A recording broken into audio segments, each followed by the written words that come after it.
The diplomatic station called Nexus Prime floated in the empty space between three star systems.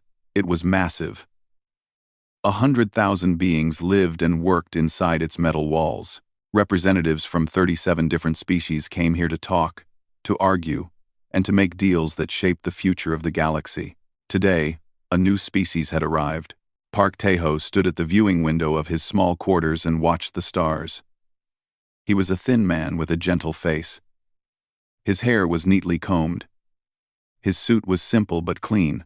Round glasses sat on his nose, and when he smiled, which was often, he looked like a teacher or a librarian. Not a diplomat. Certainly not a threat. This was exactly what he wanted people to think. A knock came at his door. Lieutenant Dong-soo entered without waiting for an answer. He was younger than Tae-ho, with broader shoulders and a scar running down his left cheek. They had known each other for 15 years. "The assembly session starts in 1 hour, Dong-soo said. "Are you ready?" Tae-ho adjusted his glasses. "I am always ready." Dong-soo looked at him for a long moment. They both knew what those words really meant, but neither of them spoke about the past. Not anymore. The Grand Assembly Hall was designed to make newcomers feel small. The ceiling rose so high that clouds actually formed near the top. Floating platforms held representatives from dozens of species, each one stranger than the last. Some had scales, some had fur, some had no bodies at all, existing only as patterns of light, and all of them were looking at the human. Tae-ho walked to the center platform with small, careful steps. He kept his head slightly bowed. His hands were folded in front of him like a servant waiting for orders. Every movement he made said the same thing. "I am not important. I am not dangerous. Please do not notice me." The Kelathi delegation sat on the highest platform.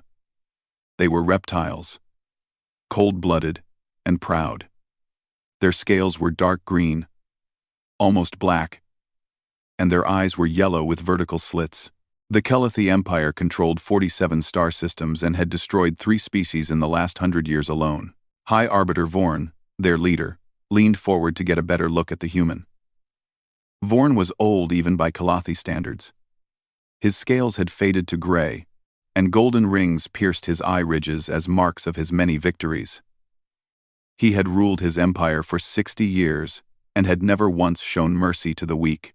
"So," Vorn said, and his voice echoed through the hall, "this is what humanity sends to represent them." A clerk, laughter rippled through the assembly. "Not from everyone, but from enough." The Kelathi, the broodmasters of Yith, the collective of Torn, all of them looked at Tae-ho like he was an insect that had wandered into their home. Tae-ho bowed even deeper. "High Arbiter Vorn, it is my great honor to stand before this assembly. Humanity is young and small. We have much to learn from the elder species." More laughter. Vorn's mouth twisted into something that might have been a smile on a creature with lips. "At least it knows its place," Vorn said. "Perhaps humans are trainable after all." Tae-ho said nothing. He simply smiled and nodded as if Vorn had paid him a compliment. On a platform near the middle of the hall, Ambassador Lyris watched the exchange with great interest. Lyris belonged to the Sindari, a neutral species that traded with everyone and allied with no one. She was tall and thin, with silver skin and large dark eyes that missed nothing. Something about the human bothered her. She had studied humanity before this meeting. Their history files were public, at least the parts they allowed others to see. And what she had found disturbed her. Humans had spent most of their existence killing each other. War after war after war. They had developed weapons that could poison their entire planet. They had actually used some of them, and yet somehow, they had survived. Not just survived, but united and reached the stars. The galaxy saw a small, soft species with no claws and no armor. Lyris saw something else. She saw survivors. And survivors were always more dangerous than they appeared. The session continued for 3 more hours. Tae-ho spoke when called upon. He was polite. He was humble. He agreed to trade terms that were clearly unfair to humanity. He thanked the assembly for their wisdom and their patience. By the end, most of the delegates had forgotten he was there at all. just another minor species begging for scraps at the table of the powerful. But Lyris kept watching. And once, just once, she saw something that made her blood run cold. It happened when Vorn made another joke at humanity's expense. Something about humans being useful as pets. The assembly laughed. And Tejo laughed with them, bobbing his head in that foolish way of his. But for just 1 second, his eyes changed. The smile stayed on his face. His body remained relaxed, but his eyes went completely empty, like someone had turned off a light behind them. There was no anger there, no fear, no emotion at all, just cold, dark nothing. Then the moment passed. The warmth returned to his gaze. The bumbling diplomat was back. Lyris felt her hearts beating faster. She had seen eyes like that before. Once, long ago, when a Kalathi assassin had tried to kill her father, the assassin had worn that same empty look right before he struck. Those were the eyes of someone who had killed before, many times, and who could kill again without feeling anything at all. After the session ended, Vorn summoned Commander Thal to his private chambers. Thal was the greatest warrior in the Kalathi Empire.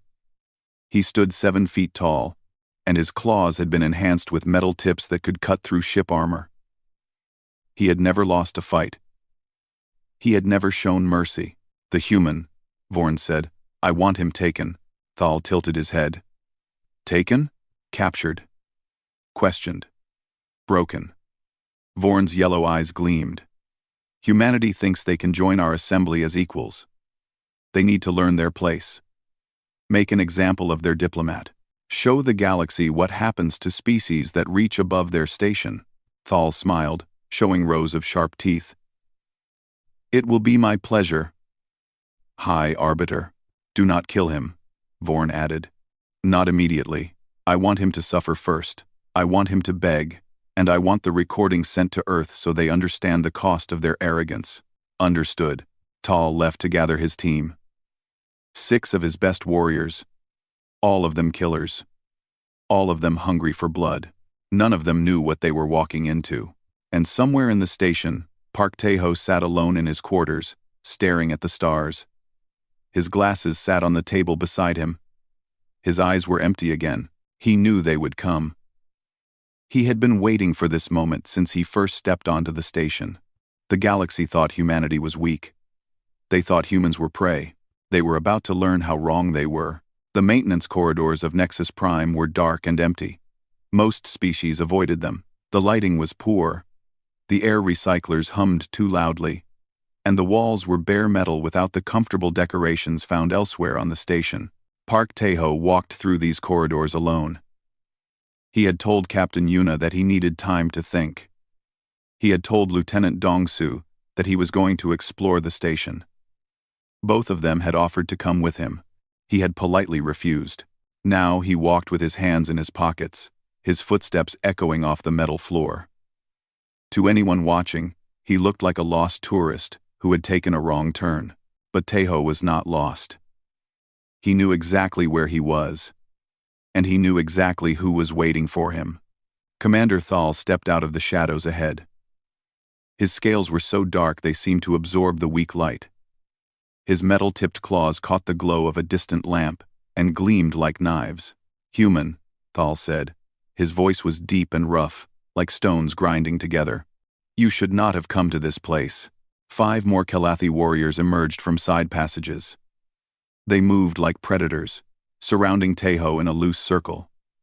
Each one carried a plasma blade, the kind of weapon that could cut through steel like paper. Each one had killed before. Tae-ho stopped walking. He looked around at the warriors, his expression confused and frightened. I am sorry, he said, his voice shaking. I think I am lost. Can you help me find my way back to the main corridor? Thal laughed. The other warriors joined him. The sound bounced off the metal walls like thunder. You are not lost, human. You are exactly where we want you. Thal stepped closer. High Arbiter Vorn sends his regards. He wants your people to understand something. Humans do not belong in the Galactic Assembly. Humans are prey, and prey should know their place. Tae-ho's face showed fear. His hands trembled. He took a step backward, bumping into one of the warriors behind him. "Please," he said. "I am just a diplomat. I do not want any trouble. If I have offended the High Arbiter, I apologize. I will do anything he asks." "Yes," Thal said. "You will. You will scream. You will beg. And then, when we are finished, you will tell your people what happens to those who challenge the Kalathi Empire." The warriors tightened their circle. Their plasma blades hummed with deadly energy. Thal raised his clawed hand, ready to give the signal to attack. And then Park Tae-ho did something unexpected. He stopped shaking. His breathing became slow and even. The fear drained from his face like water running off stone. He reached up and removed his glasses, folding them carefully and placing them in his jacket pocket. When he looked up again, his eyes were completely different. Empty. Cold. Like looking into the void between stars. "You have 3 seconds to leave," Tae-ho said. His voice had changed too. It was flat now, mechanical, without any emotion at all. The warriors looked at each other in confusion. Then Thal laughed again, louder than before. 3 seconds. "Little human, do you understand what is happening? There are 6 of us, and 1 of you. We are warriors. You are nothing." 2 seconds, Tae-ho said. One of the warriors grew impatient. He lunged forward. His plasma blade aimed at Tae-ho's throat. He never reached his target. Tae-ho moved. Not like a human should move. Not like anything should move. He flowed around the blade like water around a rock. His hand caught the warrior's wrist. There was a sharp crack, and the warrior screamed as his arm bent in a direction arms were not meant to bend. Tae-ho took the plasma blade from the warrior's broken hand. Before the others could react, he drove it through the warrior's chest. 1 second had passed. The second warrior attacked from behind. Tae-ho spun, ducking under the wild swing. He grabbed the warrior's head with both hands and twisted. The crack of breaking bones echoed through the corridor. 2 warriors dead. 3 seconds had not yet passed. Thal roared and charged. His metal claws slashed through the air like lightning. Tae-ho bent backward. The claws passing so close they cut a line through his suit jacket. He came back up with the plasma blade extended. Thal pulled back just in time, the blade missing his throat by less than an inch. The remaining 3 warriors attacked together. They were elite soldiers, trained since birth to kill. They moved as a unit, covering each other, leaving no openings. It did not matter. Tae-ho was not fighting like a soldier.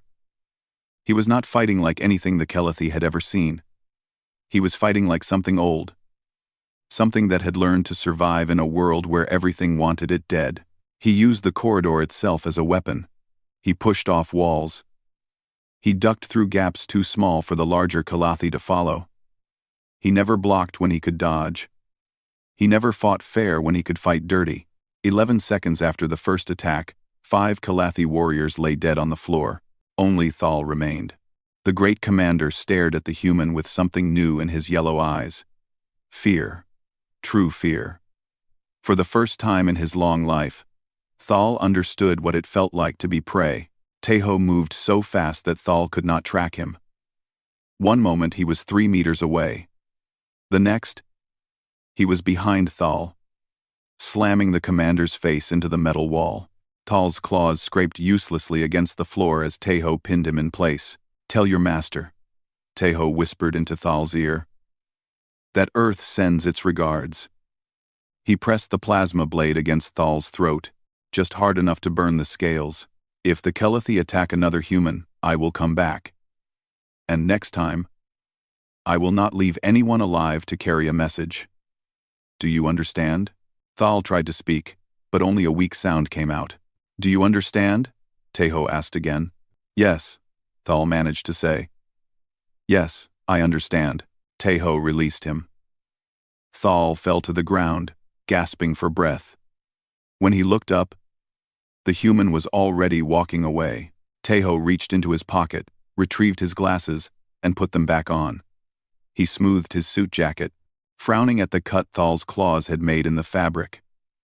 By the time station security arrived, responding to the sounds of combat, Taeho was calmly filing a complaint about unprovoked harassment.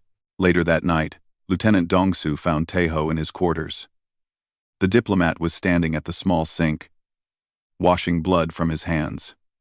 The water running down the drain was dark red. Dongsu watched in silence for a long moment. "How many people know?" he finally asked. Taeho did not look up. "About what happened tonight? The Kalathi will try to hide it. They cannot admit that one human killed 5 of their elite warriors. That is not what I meant." Taeho turned off the water. He dried his hands on a clean towel, taking his time. When he finally looked at Dongsu, his eyes were warm again, human again. "Now?" he said quietly. Somewhere across the station, Commander Thal knelt before High Arbiter Vorn and told him what had happened. He did not tell the whole truth. He could not. The shame was too great, but he told enough, and for the first time in 60 years, Vorn felt something cold settle in his ancient heart. He had made a terrible mistake. The footage spread through Nexus Prime like fire through dry grass. Someone had leaked it. The station's security cameras had recorded everything that happened in the maintenance corridor, and now every species in the assembly was watching it. They watched the human diplomat remove his glasses. They watched his eyes go empty. They watched him move through 6 elite Kalathi warriors like wind through leaves. They watched him pin Commander Thal, the greatest warrior of the Kalathi Empire, against a wall like a child holding down a bug. They watched, and they felt something they had not expected to feel: fear. In the common areas of the station, conversations stopped when humans walked by. Species that had laughed at humanity the day before now stepped aside to let them pass. Merchants who had offered unfair prices suddenly became very generous. Diplomats who had ignored Taeho's requests now answered his messages within minutes. The galaxy had learned something new about humans, and the lesson had shaken them to their core. High Arbiter Vorn sat alone in his private chambers, watching the footage for the 20th time. His old yellow eyes tracked every movement the human made. He slowed the recording, studying each strike, each dodge, each moment where death passed from one body to the next. This was not the fighting style of any known species. It was not elegant, like the blade dances of the Sindari. It was not powerful like the crushing attacks of the Brood. It was something else entirely. It was practical, efficient, designed for only one purpose: to end threats as quickly as possible. This was the fighting style of a species that had spent its entire existence at war. Vorn felt his pride burning inside him like acid. He had been humiliated. His warriors had been killed like animals by a creature that everyone in the galaxy had considered prey. If he did nothing, the Kalathi Empire would become a joke. Other species would see weakness and begin to circle like predators around a wounded animal. He could not let that happen. "Summon the assembly," Vorn commanded. "I will demand a formal challenge." The Grand Assembly Hall was packed with more observers than ever before. Every species wanted to see what would happen next. The tension in the air was thick enough to taste. Vorn stood on his platform, his gray scales gleaming under the lights. His voice rolled through the hall like thunder. "I call upon the ancient laws of honor combat. The human diplomat has killed citizens of the Kalathi Empire. I demand satisfaction. I demand a formal duel." Whispers spread through the crowd. Honor combat was an old tradition, rarely used in modern times. It was simple. 2 champions would fight until one could no longer continue. The winner's side would be declared right. The loser's side would suffer the consequences. Taeho stood on his small platform, looking as harmless as ever. His glasses were back on his nose. His hands were folded politely in front of him. "High Arbiter," he said, his voice calm and reasonable. "Your warriors attacked me without warning. I defended myself. Surely the assembly can see that I am the victim here." "You killed 5 soldiers," Vorn roared. "They were trying to kill me," Taeho replied. "Were you expecting me to simply allow it?" More whispers. A few species actually laughed, though quietly. Vorn's claws dug into the railing of his platform. "If you refuse the challenge, humanity will be branded as cowards. You will be expelled from the assembly. Your species will be declared unworthy of galactic civilization. The hall fell silent. Everyone understood what this meant. If Tejo refused, humanity would lose everything. All their work to join the galactic community would be destroyed. Tejo was quiet for a long moment. Then he smiled that gentle, foolish smile of his. I accept the challenge, he said. I will fight for humanity's honor. Captain Yuna was waiting for Tejo when he returned to the horizon's edge. Her face was tight with anger and worry. Are you insane? She demanded. You just agreed to fight in formal combat. Do you understand what that means? They will send their best warrior. Probably Thal himself. He will have weapons. Armor. You will have nothing. I will have what I have always had, Tejo said quietly. Myself. That is not enough. You are a diplomat, not a soldier. Tejo looked at her. His eyes were still warm, still human. But something lurked behind them. Something old and dangerous. Captain Yuna, he said. With respect. You do not know what I am. Dongsu entered the room, his face pale. They have announced the terms. The duel will take place in the Grand Arena tomorrow. Tal has chosen a plasma lance as his weapon. You are allowed to choose any weapon you want. Yuna grabbed Tejo's arm. Choose something powerful. A rifle. A cannon. Anything. Tejo gently removed her hand. I will choose what I choose. Please trust me, Captain. Why? Why should I trust you? I have known you for 6 months. I thought you were a peaceful man. A diplomat. And now I find out you can kill trained warriors with your bare hands. Who are you? Tejo. What are you? Tejo did not answer for a long time. He walked to the window and looked out at the stars. When he finally spoke, his voice was very soft. 20 years ago, there was a unit in Earth's military called the Ghost Division. They took children and trained them to be weapons. Not soldiers. Weapons. They taught us to fight, to kill, to survive anything. They broke us down and rebuilt us into something that barely counted as human anymore. Yuna felt her blood go cold. She had heard rumors of such programs. Everyone had. But she had never met anyone who admitted to being part of one. The Ghost Division was dissolved after the Unification Wars, Tejo continued. The survivors were given new identities, new lives. Some became farmers. Some became teachers. Some became diplomats. He turned to face her. His smile was sad now. I have spent 15 years trying to be something other than a weapon. I learned to smile. I learned to bow. I learned to make my enemies think I was harmless. But you cannot change what you are. You can only control it.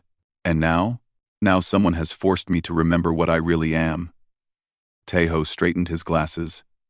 Tomorrow, I will show the galaxy that humanity is not prey. We never were. We are survivors, and we protect our own. Later that night, Ambassador Lyris requested a private meeting with Tejo. He agreed, and they met in one of the station's observation rooms. Surrounded by the silent beauty of the stars. I researched your world, Lyris said. Her silver face was troubled. Your history is soaked in blood, war after war, suffering after suffering.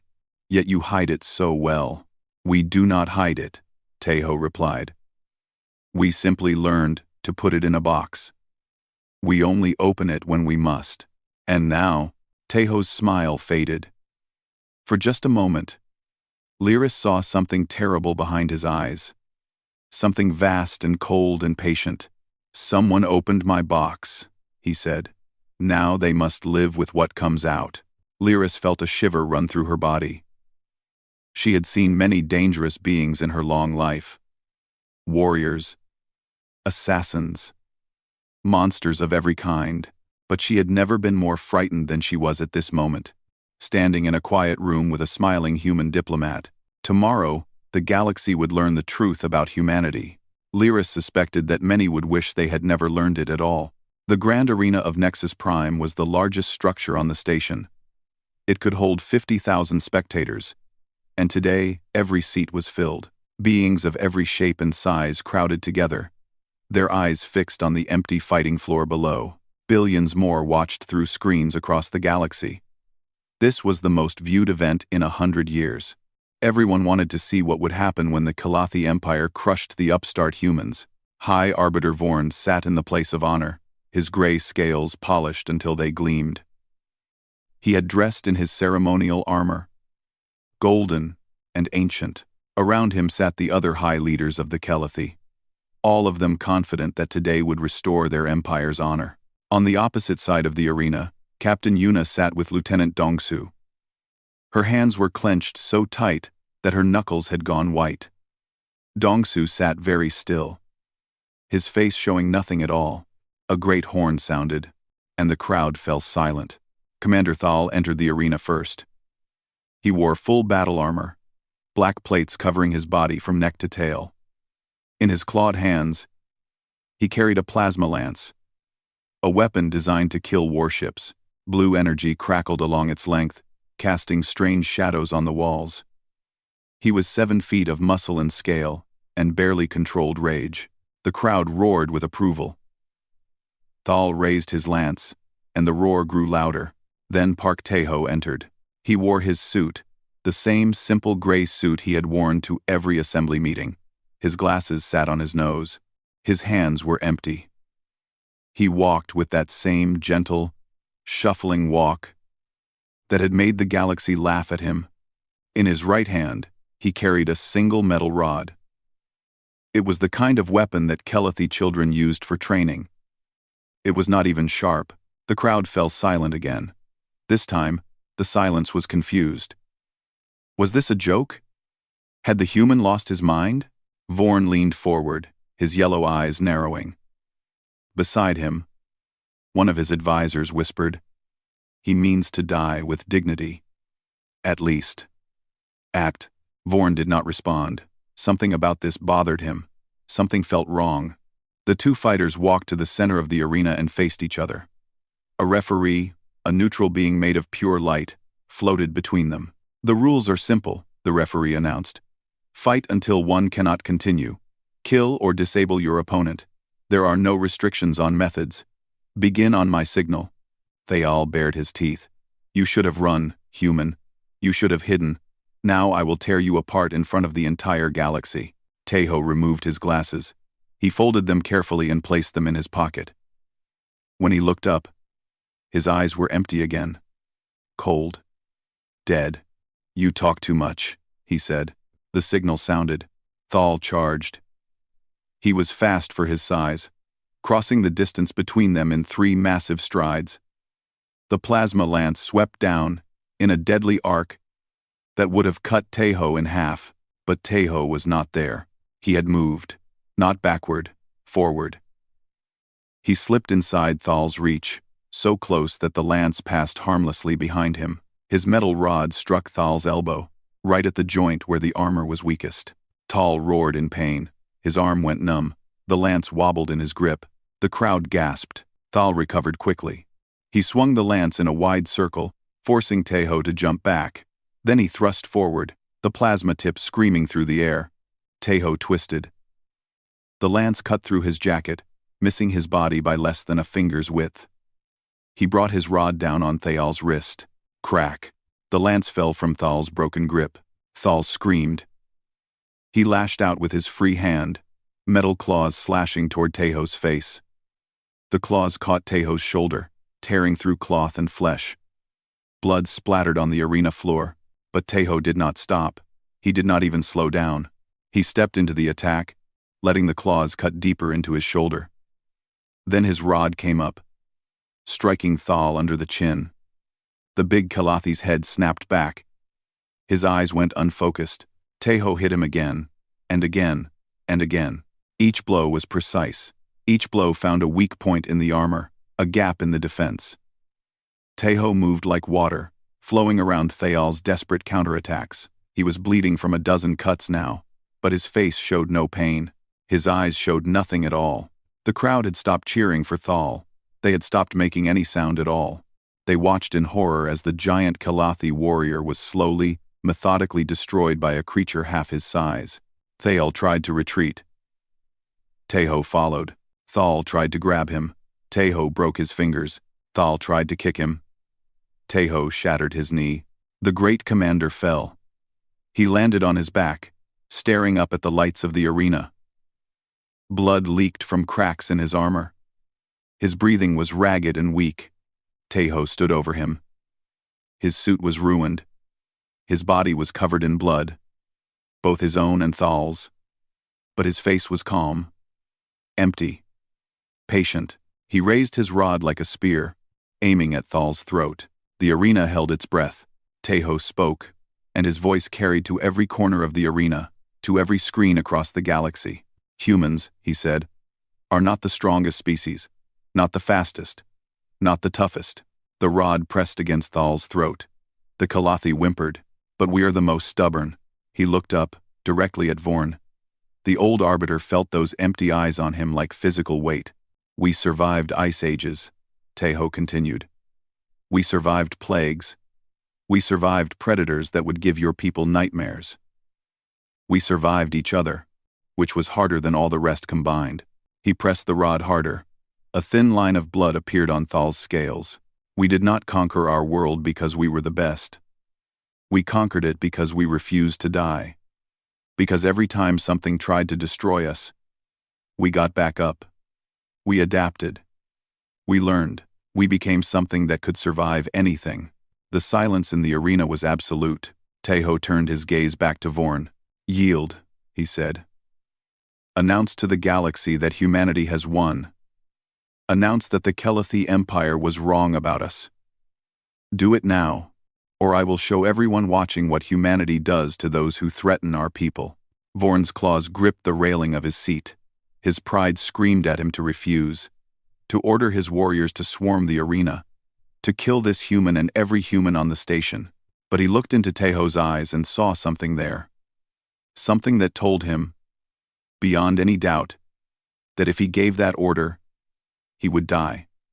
Maybe not today, maybe not tomorrow, but someday, the human would come for him. And when that day came, nothing in the galaxy would save him. I yield, Vorn said. His voice was barely a whisper, but the arena's systems carried it to every ear. Humanity has won.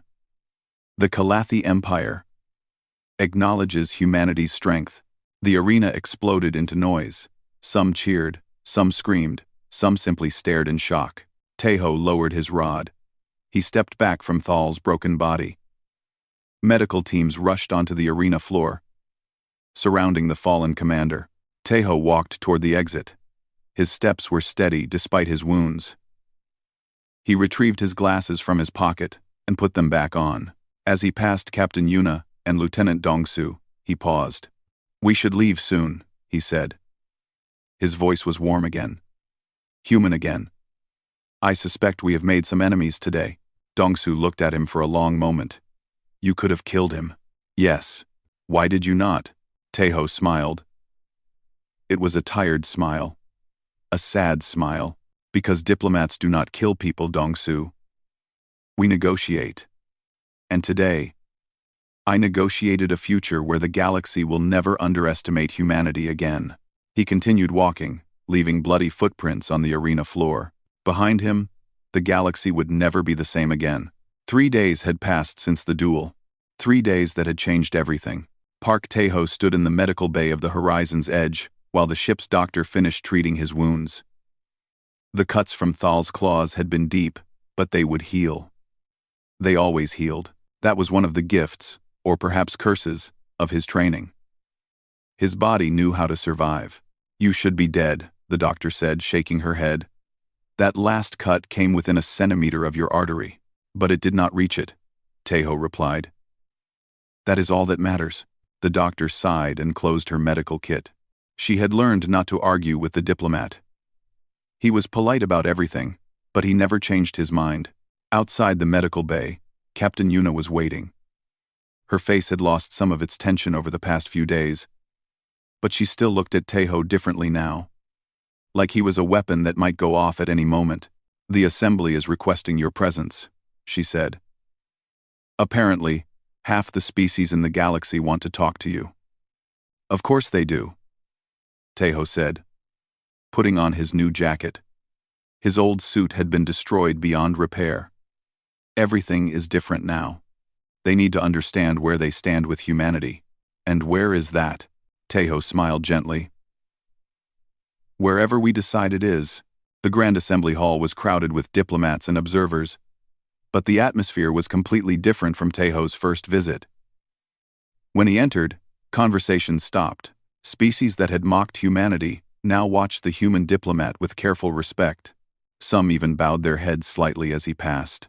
The highest platform, where the Kelathi had once sat in arrogance, was empty. Vorn had left Nexus Prime the morning after the duel, taking his humiliated delegation with him. Rumors said the Kelathi Empire was already beginning to crack. Subjected worlds that had feared the Kelathi for generations were suddenly wondering if their masters were as powerful as they had claimed. Park Tejo walked to the center of the hall and waited. For the first time since arriving on the station, he did not bow. He did not lower his eyes. He simply stood, straight and calm, and looked around at the assembled species. I am Park Tejo, he said. I speak for Earth and for humanity. The hall was silent. Everyone waited for what he would say next. 3 days ago, I was forced to defend myself against an unprovoked attack. The footage of that defense has been seen by billions across the galaxy. I understand that many of you now see humanity in a different light. He paused, letting his words settle. Good. You should. Murmurs rippled through the crowd. Humanity is not what you thought we were. We are not prey. We are not weak. We did not survive on our world by hiding. We survived by fighting. We survived by refusing to give up. We survived by doing whatever was necessary to see another sunrise. Tejo began to walk slowly around the center platform, making eye contact with representative after representative. But I want to be clear about something. We did not come to the stars looking for enemies. We came looking for friends, partners, fellow travelers on the long journey of existence. He stopped walking and faced the empty Kelathi platform. What happened 3 days ago was not our choice. We were attacked. We defended ourselves. That is all. If the Kelathi had offered friendship instead of violence, we would have given friendship in return. We still would. He turned back to the crowd. Humanity remembers its enemies, but we also remember our friends, the species that treated us fairly when we arrived here, that respected us when others laughed. Those species will find that humanity never forgets a kindness. We are loyal to those who are loyal to us. Ambassador Lyris rose from her platform. Her silver face was thoughtful. What does humanity want from the assembly? She asked. The same thing every species wants, Tejo replied. A chance to trade, to learn, to grow, to find our place among the stars. He smiled slightly. We are still new here.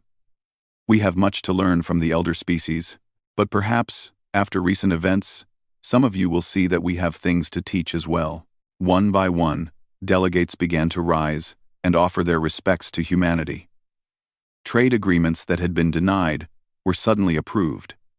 Alliance proposals that had been ignored were suddenly considered.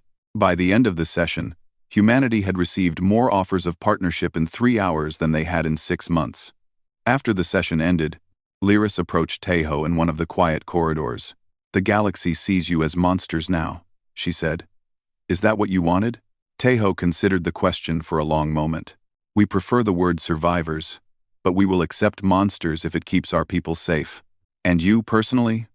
What are you, really? I told you before. I am a diplomat. He smiled, and for once, the smile reached his eyes. I just have a wider range of negotiating tools than most.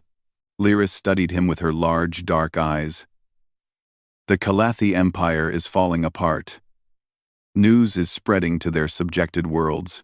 Species that have been enslaved for generations are starting to rebel. Some say you have started a war. I have ended a war that was coming whether we started it or not. The Kelathi were going to attack humanity eventually. Everyone knows this. They saw us as weak, as easy prey. Now they know better. Tejo shrugged slightly. What happens to their empire is their own doing. They built it on fear and violence. Perhaps it is time for something better to take its place. He began walking toward the docking bay, and Lyris fell into step beside him. "What will you do now?" she asked. "Go home. Report to my superiors. Take a long rest." He touched his bandaged shoulder absently.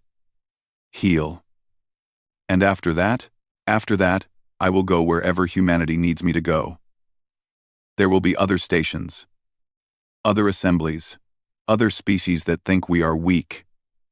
He looked at her with those gentle, unreadable eyes. "I will show them the truth, just as I showed the truth here." Captain Yuna was waiting at the horizon's edge with Lieutenant Dongsu. The ship was fueled and ready for departure. "Everything is prepared," Yuna said. "We can leave whenever you give the word." "Then let us leave now," Taeho said. "I have spent enough time on this station." Then, Taeho 70. As they walked up the boarding ramp, Dongsu fell into step beside Taeho. "The galaxy will never look at us the same way again," Dongsu said quietly. "Some will fear us. Some will hate us. Is that worth it?" Taeho stopped at the top of the ramp and looked back at Nexus Prime one last time. Through the viewport, he could see ships from a dozen species coming and going. A galaxy full of wonders and dangers, opportunities and threats. "Fear can become respect," he said. "Hate can become understanding. Given enough time, anything can change." He turned to face Dongsu. "What matters is that we survived. What matters is that no one will ever underestimate humanity again. What matters is that our people are safe. And the cost? The blood on your hands?" Taeho was quiet for a long moment. When he spoke again, his voice was very soft. "That is a cost I have been paying for 20 years, Dongsu. A few more drops make no difference." He walked onto the ship, and the boarding ramp closed behind him. The horizon's edge detached from Nexus Prime and turned toward the distant point that would take them home. Stars stretched into lines as the ship jumped to faster than light speed. Behind them, across the galaxy, a new saying had already begun to spread. It passed from species to species, from world to world, from the highest palace to the lowest trading post. "Fear the species that sends its killers dressed as diplomats. Fear the species that smiles while it destroys you. Fear the humans." And yet, mixed with the fear, there was something else. Something that surprised many who felt it. Respect. Because underneath all the violence and all the blood, the galaxy had seen something true about humanity. They had seen a species that would do anything to protect its own, a species that would not bow down, not give up, not surrender, no matter the odds. In a galaxy full of predators, humanity had proven that they were something more dangerous than any predator. They were survivors, and they were just getting started. Aboard the horizon's edge, Park Taeho sat in his quarters and stared out at the stars. His glasses were back on his nose. His face was gentle and tired. He looked exactly like what the galaxy had first thought he was, a harmless bureaucrat, a clerk in a suit. But now everyone knew the truth, and that was the point. Taeho smiled slightly and closed his eyes. Tomorrow, he would be just another diplomat again. He would smile and bow and negotiate in conference rooms far from any battlefield. But the galaxy would remember. They would always remember. And that was enough.